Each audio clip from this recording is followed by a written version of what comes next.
Հրապարակը գրում է. նախորդին ՔՊ վարչության փակ գաղտնի քվեարկությամբ ազգային ժողովի նախագահի թեկնածու ընտրության արդյունքները շոկային են եղել ոչ միայն գործող նախագահ Ալեն Սիմոնյանի համար։ ՔՊ ֆրակցիայում մինչ վարչության նիստի նախորդին կասկած չեն ունեցել, որ Ալեն Սիմոնյանն է շարունակելու լինել ազգային ժողովի նախագահը։ Նախ որ դա տեսանելի էր իր եւ Փաշինյանի ջերմ շփումներից, երկրորդ ինքն էլ էր բոլորին հավաստիացրել, որ շեֆն իրեն դաբրո է տվել։ Ավելին, թերթի աղբյուրները պատմում են, որ իր կրկին առաջադրվելու մասին Սիմոնյանը նախապես զրուցել է Փաշինյանի հետ, առարկություն չի ստացել։ Նախընտրական քարոզարշավի ողջ ընթացքում էլ Փաշինյանն ու Սիմոնյանն ուրախ ավտոբուսի առաջին նստարանի անբաժան զույգն էին։ Սակայն խոսնակի ընտրությունից անմիջապես հետո Սիմոնյանն արագ հեռացել է կուսակցության գրասենյակից։ Իհարկե մեկ օր անց հաջորդ օրը կեսօրին նա իր էջում շնորհավորեց Ռուբեն Ռուբինյանին, բայց նա դժվար թե չհասկանա, որ համալրում է Նիկոլ Փաշինյանի կողմից օգտագործված ու դեն շպրտվածների շարքերը։ ՔՊ-ում կասկածներ ունեն, որ Ռուբինյանի ընտրությունը հրահանգված է դրսից եւ դրանով է նաեւ բացատրվում Թուրքիա-Հայաստան հարաբերությունների կարգավորման հարցերով Թուրքիայի հատուկ ներկայացուցիչ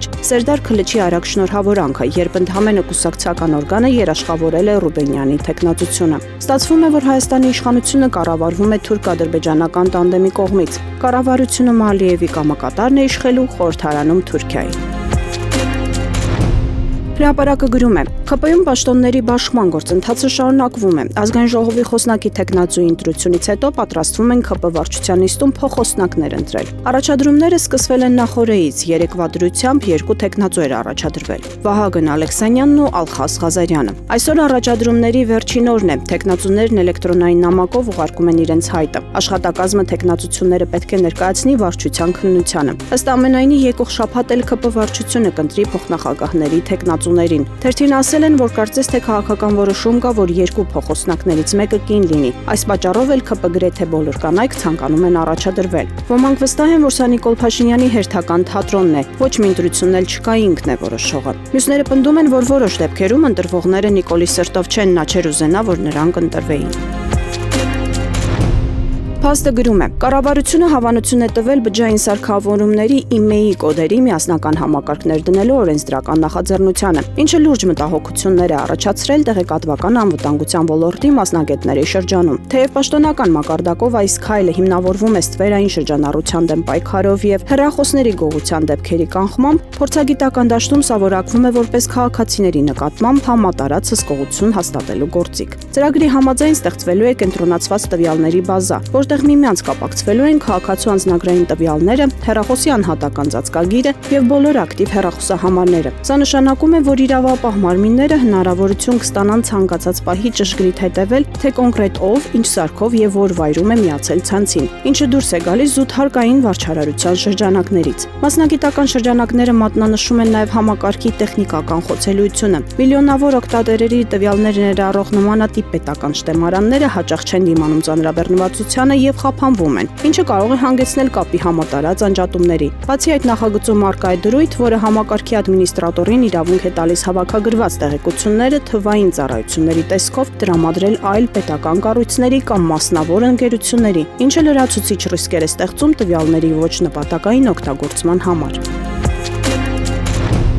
Հրապարակը գրում է. հունիսի 7-ի ընտրությունների արդյունքները չնայած դեռ վիճարկման փուլում են, սակայն իշխանությունները համատարած հետընտրական հաշվեհարդար են սկսել։ Թիմ ղեկավարներին հրահանգ է իջեցվել հայտնաբերել եւ պատժել պետական կառույցների բոլոր այն աշխատակիցներին, ղեկավարներին, որոնք ընտրություններից առաջ իշխանության լոբինգով չեն զբաղվել, իշխանության օգտին չեն աշխատել կամ քվեարկել։ Երեք թերթը տեղեկացել է, որ Սուրենավան բնակավայրի մանկապարտեզ ՀՕԱԿ-ի տնօրեն Անի Պողիկյանին Արարատի համայնքապետարանից կանչել են ու պարտադրել, որ աշխատանքից ազատման դիմում գրի։ Բանն այն է, որ վերջինիս ամուսինը դաշնակցական է եւ ազգային ժողովի ընտրությունների ժամանակ սատարել է Հայաստան դաշինքին։ Մանկապարտեզի տնօրենն էլ ըստ լուրերի իշխանության համակիրը չէ եւ մասնավոր զրույցներում հայտնել է այդ մասին, ինչը հասել է համայնքային իշխանություններին եւ որոշել են հաշվեհարդար տեսնել տնօրենի հետ։ Պողիկյանն աշխատանքից ազատման դիմումը դեռևս չի գրել, սակայն թերթի աղբյուրի փոխանցմամբ ճնշումն այնքան մեծ է, որ չի կարող դիմադրել եւ առաջիկա օրերին սեփական դիմումի համաձայն կազատվի աշխատանքից։ Վերջին օրերին տարբեր համայնքների